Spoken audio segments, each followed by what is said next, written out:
नमस्कार दोस्तों, मैं अंकुर उपाध्याय स्वागत करता हूं आप सभी का आपके अपने YouTube channel share market analysis में। अमेरिका का बाजार मत देखना, गलती से भी मत देखना। अगर देख लिया तो 2 दिन तक सो नहीं पाओगे, 2 दिन तक आपकी हालत खराब हो जाएगी, क्योंकि जिस रफ्तार से अमेरिका टूट रहा है ऐसा लग रहा है सब खत्म हो गया।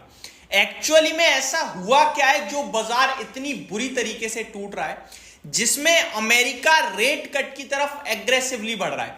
मैं आप सभी के साथ इस वीडियो में सारा बेस, पूरा कॉन्सेप्ट क्लियरली समझाने की कोशिश करूंगा, बहुत ही सरल भाषा में। इनफैक्ट आज मैं कुछ ऐसा देख रहा हूं जो मैंने अपनी लाइफ में नहीं देखा, और वो क्या है वो समझ लीजिए पहले। वो है अमेरिका का विक्स। दोस्तों, इंडिया विक्स जैसे भारत की वॉलेटिलिटी को, फियर फैक्टर को नापता है, वैसे ही अमेरिका के विक्स की बात करूं तो मैंने इसे मैक्सिमम 20% तक उछलते हुए देखा है। आज पता है विक्स कितना उछला है? आप सोचो, 56% अमेरिका में विक्स उछल गया है। 56% विक्स उछलता हुआ दिख रहा है। 29 रुपए पे सीबीओई वॉलेटिलिटी इंडेक्स ट्रेड करते हुए दिख रही है और 52 वीक हाई लगाते हुए दिख रही है। मैं आपको याद दिलाना चाहूंगा, कोविड में 2020 में यही विक्स 50 तक चली गई थी, और बहुत ही शार्प स्पाइक आता है अमेरिका में जब भी विक्स उछलता है। मतलब आप ये मान लो, सिंगल डे में 50, 55, 56% उछलना कितनी बड़ी बात है। और ये सब ऐसे ही नहीं हो रहा, ये सब इसलिए हो रहा है कि डाउ जोन्स 900 पॉइंट टूट गया है। 1 नहीं, 2 नहीं, 2.25% डाउ जोन्स टूट गया है। नेस्डेक इंडेक्स 3% टूट गया है। S&P 500 2.5% टूट गया है, और रसेल 2000 4% टूट गया है। ग्लोबल मार्केट्स में भी काफी बड़ा सेल ऑफ है। अब मैं आप सभी के साथ ये सारी चीजें अगली वीडियो में डिस्कस करूंगा, कितना सेल ऑफ है, कितना सेल ऑफ नहीं है। इस वीडियो में मैं बेसिक क्लियर करना चाहता हूं, बेस क्लियर करना चाहता हूं। देखो, अमेरिका में 2 चीजें चल रही हैं, ध्यान से सुनिएगा, हाथ जोड़ के विनती करता हूं, तभी चीजें क्लियर होंगी और समझ पाओगे। और भारतीय बाजार में आपको कितना इंपैक्ट आएगा और आपको क्या करना है वो सबसे इंपॉर्टेंट है, जो इससे अगले वाली वीडियो में कवर करूंगा मैं। तो आगे बढ़ते हैं। देखो, अमेरिका में है 3 चीजें, हर देश में होती हैं। पहला है आपका जीडीपी, यानी कि आपकी कंट्री की ग्रोथ। दूसरा है आपका इन्फ्लेशन, यानी कि महंगाई दर। और तीसरा इस समय करंट सिचुएशन जो अमेरिका में है वो है जॉब्स डेटा, यानी बेरोजगारी दर कह सकते हो आप उसे, एम्प्लॉयमेंट अनएम्प्लॉयमेंट डेटा, ठीक है, वो कह सकते हो। तो जीडीपी ग्रोथ जितनी ज्यादा कंट्री में होती है उतना अच्छा होता है, इन्फ्लेशन जितना कम होता है उतना अच्छा होता है, और लोगों के पास रोजगार होना भी अच्छा होता है। अब अमेरिका में क्या चल रहा था? अमेरिका और पूरी दुनिया जो है वो ये चाहती थी कि अमेरिका में बेरोजगारी दर बढ़े, ठीक है। जिससे क्या होगा, बेरोजगारी दर बढ़ेगा तो अमेरिका रेट कट के बारे में सोचेगा। 2023 से हम लोग सोच रहे हैं कि 2024 के अप्रैल में रेट कट आएगा, फिर हम जून सोचने लगे, देन हमने जुलाई में सोचा, और फिर हम लोगों की उम्मीदें दिसंबर में पहुंच गई सीधे। अभी क्या हुआ है अमेरिका में, जो 2023 में सब लोग चाहते थे कि अनएम्प्लॉयमेंट डेटा बढ़ जाए, बेरोजगारी दर बढ़ जाए, अभी बढ़ गई।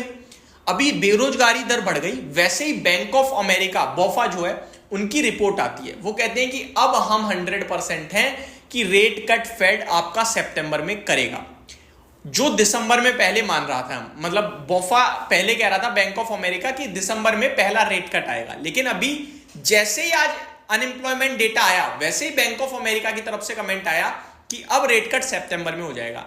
तो अब 2 कॉन्सेप्ट क्रिएट हो गए हैं यहां। पहला कॉन्सेप्ट रेट कट का है, जिसकी 100% उम्मीदें अब सितंबर में लग गई हैं। जो बाजार चाहता था, तो ये बाजार के लिए पॉजिटिव है, लेकिन बाजार सीवियर नेगेटिव रिएक्शन दे रहा है। और इधर अगर आप देखें तो अनएम्प्लॉयमेंट डेटा बहुत ज्यादा ऊपर आ गया, 4.3% पे आया, 4.1% का अनुमान था। यानी बेरोजगारी बढ़ गई है अमेरिका में, रिसेशन की तरफ जा रहा है, ऐसा लग रहा है अमेरिका। लेकिन आप जीडीपी का डेटा देखें तो वो बहुत स्ट्रांग है। तो कहीं से कहीं तक आप मैच नहीं कर पाओगे चीजों को, मिली जुली भी नहीं, मतलब फुल्ली कंफ्यूजिंग है। जीडीपी का डेटा स्ट्रांग है और अनएम्प्लॉयमेंट रेट बढ़ रहा है, ये कैसे पॉसिबल है? आपकी कंट्री में ग्रोथ तंगड़ी है और डर रिसेशन का लग रहा है। पॉसिबल है ये? ग्रोथ दिख रही है डेटा में और डेटा ही कह रहा है रिसेशन की तरफ जा रहे हो आप। कैसे? चीजों को समझाना बहुत मुश्किल पड़ेगा। तो आपको सिर्फ इतना समझना है कि बाजार जो गिर रहा है वो गिर रहा है इसलिए कि बाजार को कोई भी ट्रिगर चाहिए था गिरने के लिए। बहुत एग्रेसिव तेजी हो गई थी और जिस भाव पे दुनिया भर में मार्केट्स आके खड़े हो गए थे, चाहे वो अमेरिका हो, निकाई हो, भारत का निफ्टी हो, सेंसेक्स हो, ये उस लेवल से एडिशनल ऊपर जाने के लिए तैयार नहीं थे। अर्निंग्स कमजोर हो रही थी और इन्वेस्टर्स का फ्रेश कैपिटल लगाना थोड़ा मुश्किल हो रहा था, जिसकी वजह से सब लोगों ने एक सेल ऑफ आते हुए देखा है।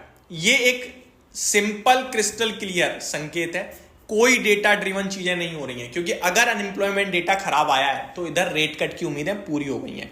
जैसे ही अनएम्प्लॉयमेंट डेटा आया वैसे ही बोफा यानी बैंक ऑफ अमेरिका की कमेंट्री आ गई कि अब रेट कट सितंबर में आ जाएगा 100%, जो हमारी उम्मीद पहले दिसंबर की थी। तो ये तो पॉजिटिव है, लेकिन उसके बावजूद बाजार गिर रहा है क्योंकि बाजार को सिर्फ एक सेल ऑफ का बहाना चाहिए था और वो बहाना मिल गया बेरोजगारी के डेटा के रूप में, और ये बाजार करेक्ट हो रहा है। अब कितनी करेक्शन होगी? ये बहुत फास्ट हो रही है और ये बहुत तेज रिकवर भी होगी। नोट माई वर्ड्स, यहां आपका जुलाई मंथ है, मैं आपको क्लियर बोल रहा हूं, आप सिर्फ दिसंबर तक रुक जाइए। अगस्त, सितंबर, अक्टूबर, नवंबर और दिसंबर 5वां महीना है। इन 4 महीने में बाजार की गिरावट अगर बढ़े तो आपको मौका मिलेगा निवेश का, फ्रेश निवेश का। और जो निफ्टी पे लोग 25,000 पे डर रहे थे, टेंशन में थे, उन्हें भी मौका मिलेगा गिरावट में खरीदने का। और इसके बारे में मैं डिटेल में बात करूंगा अगली वीडियो में, अदरवाइज ये वीडियो बहुत स्ट्रेच हो रही है। आपको मैंने पूरा कॉन्सेप्ट समझा दिया कि बाजार किस लिए गिर रहा है और एक्चुअली में बाजार को इसलिए गिरना चाहिए या नहीं गिरना चाहिए। होप आपको चीजें भी क्लियर हो गई होंगी। Thank you so much for watching this video. Have a great day guys.